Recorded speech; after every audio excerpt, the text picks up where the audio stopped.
Well, I'm wearing a mask, which unfortunately is all the rage in 2020. But if I go back 80 years, there was another mask, which was, I won't call it all the rage, but everyone had one.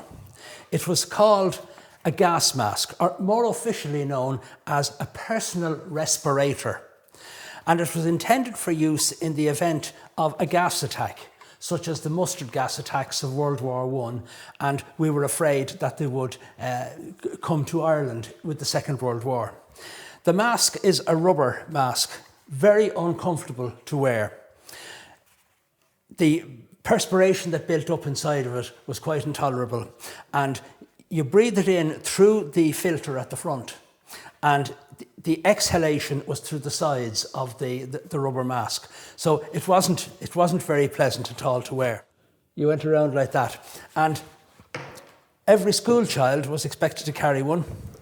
It was in a box, and they carried it on their shoulder, and the lunchbox on the other shoulder.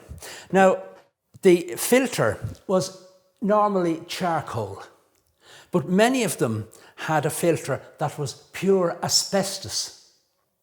And when we're talking about an age today where asbestos is totally taboo because of the damage it causes to lungs, it's amazing to see it that some of these respirators in fact have asbestos filters in them.